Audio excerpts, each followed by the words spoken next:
Olá, princesas e princesos, Debs aqui novamente para contar para vocês o quarto e o quinto ano da minha trajetória na graduação.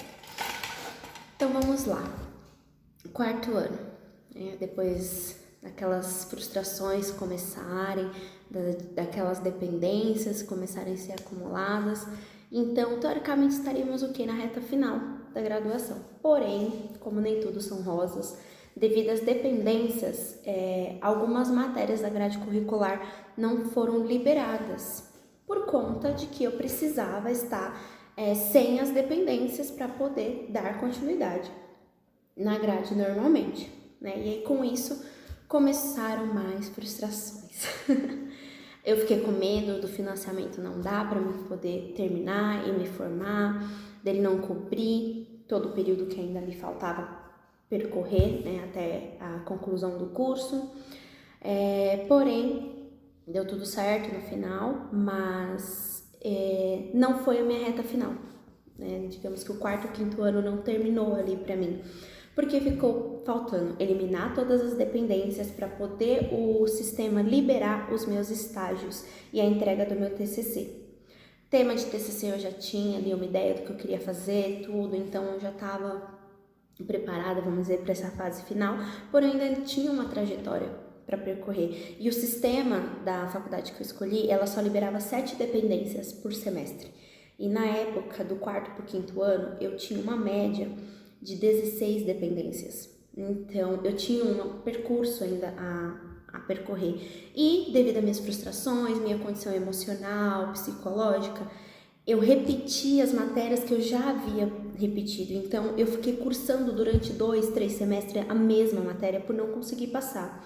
Zerar, nunca zerei por falta, nunca zerei por não tentar ou por ir muito mal na prova, assim, nessas que eu estava ali tentando há muito tempo. Mas sim, eu zerei em uma por conta, que é essa que eu quero frisar nesse vídeo. Claro que o quarto e quinto ano, que era para me formar em 2015, eu não consegui me formar em 2015, eu ainda tive uma trajetória, mas o tempo total da minha faculdade eram 5 anos. Devido às dependências, devido ao sistema de liberação das dependências da faculdade que eu cursava, eu demorei 9 anos para me formar. Mas uma coisa um professor meu falou e eu achei aquilo, eu levei para mim, né? Eu peguei para mim, levei para a vida.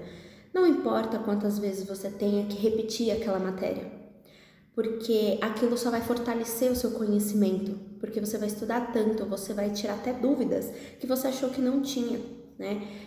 E você vai conseguir ser muito melhor naquele quesito do que se você tivesse passado na primeira vez que você tivesse contato com aquela matéria. Inclusive, esse meu professor, ele tinha pego dependência na época que ele era aluno da matéria que ele dava aula, que ele agora era especialista, né? Ele tinha pós-graduação, mestrado nesta matéria. Então eu peguei isso pra mim e falei, bom, então isso não é sinal de vergonha, porque a gente acha que é sinal de vergonha, não é sinal de incompetência, é sinal de que você ainda precisa melhorar em alguma coisa. Então, claro que a condição emocional, psicológica que já estava surtada, aquela autocobrança, todo aquele histórico prejudicava ainda mais a questão da aprovação da matéria. E não era por falta de estudar, não era por falta de buscar um método que eu conseguisse absorver melhor, que eu conseguisse entender melhor, porque eu tentei várias formas de estudo, até eu encontrar uma que realmente eu consegui me identificar. Além do que, chegou num ponto, claro, eu já estava na reta final, não era o quinto ano, né? Já estava ali nos 8º ano, mas 7º ano cursando, nas últimas dependências. Teve uma matéria que eu não esqueço até hoje. Eu estudei tanto aquela matéria, eu peguei tanto livro, tanta questão, muita coisa. E, infelizmente, eu zerei nessa prova. Eu tirei 0,1, pra mim é zerar. E teve um colega meu na época que ele estudou meia hora antes da prova apenas algumas questões do sistema online mesmo, que a própria universidade, o próprio professor coloca no site lá. 30 minutinhos, 1 hora, 30 minutos a 1 hora antes da prova. Ele estava no bar. Eu nunca fui uma aluna que ficava no bar, que frequentava muitas festas. Primeiro que eu não tinha condições, começa por aí. Segundo que eu achava que aquilo ia me atrapalhar ainda mais. Então eu me privei de relaxar em certos pontos, de me divertir. Isso ajudou? Não. Claro que você tem que dosar tudo que você vai fazer. E ele tirou 9 nessa prova. Aí eu fiquei mais frustrada, mais irritada. Pensa no surto. O surto veio, eu não lembro o que a professora falou comigo, eu saí em choque de lá. Mas depois tudo passou, eu consegui passar na matéria, então, para não prolongar muito esse assunto também. E então, assim, eu cheguei num ponto que eu falei assim, depois desse episódio, eu falei, então eu não posso ficar me cobrando. Se eu ficar me cobrando, parece que piora, causa bloqueios. Teve um outro episódio, aí já foi no último ano que eu tava fazendo as DPs, né, que foi no 8º ano. No oitavo ano que eu estava cursando, né, que não existe 8º ano. Eu cheguei a 3 minutos atrasada pra prova, e eu cheguei eufórica, porque eu fui correndo. E eu fiquei tão nervosa, e eu sabia todas as questões que estavam na prova, as respostas, eu li a prova, eu estudei basicamente aqueles assuntos, tudo lindo, maravilhoso. Era pra me ter tirado, no mínimo, a média de 7 pra passar naquela prova. Tinha capacidade de tirar um 10, claro, mas assim, por conta do nervosismo que todo mundo tem, então alguma coisa a gente sempre deixa passar. Não dá pra gabaritar toda vez, né, vamos dizer assim. E eu tirei 2,5 pontos naquela prova, porque eu só acertei uma questão. De tão nervosa, tão eufórica, eu fiquei com falta de ar, eu fiquei com vontade de vomitar, eu comecei a passar mal. De ansiedade. Então, de novo, eu venho frisar, eu já estava mais tranquila, eu já estava me autotratando, porque eu não sabia do que se tratava. E mesmo assim, eu tive esse episódio, essa crise, durante uma prova, na minha reta final, digamos assim. E, de novo, veio a me atrapalhar, porque ainda tinha uma prova para me fazer, claro, da mesma matéria, para me recuperar a nota, tudo.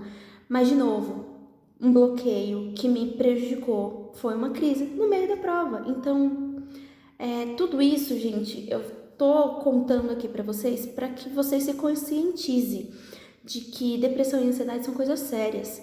Se você vai fazer uma faculdade, independente de qual seja, se você estiver se sentindo muito frustrado, muito sugado, muito sobrecarregado, você não sabe o que está acontecendo, procura um profissional, procura um psicólogo, procura ajuda, tá? De novo, para finalizar, porque o vídeo tá ficando muito grande, esses últimos vídeos, não deixe de procurar ajuda em qualquer sinal de que você esteja realmente entrando num quadro de ansiedade, num quadro de depressão.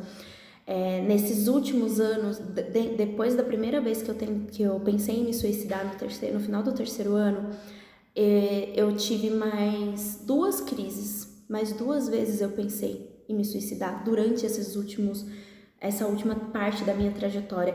Então, por isso que eu tô frisando muito nessa parte. Graças a Deus, a minha fé era muito grande, o meu autocontrole para não me deixar me desviar, me desconectar de uma forma tão grave assim de mim, que não permitiu que eu chegasse a esse ponto, que eu tentasse nada. Eu só pensei em fazer. Eu não cheguei a cometer nenhuma ação referente a isso. Mas só o pensamento já é algo muito grave. Então, por favor, se cuidem, procurem ajuda, não deixem passar. Tá bom? Fica meu recadinho e o reforço para vocês, e no próximo vídeo vou tentar fazer mais curto e finalizar essa parte da graduação. Tchau!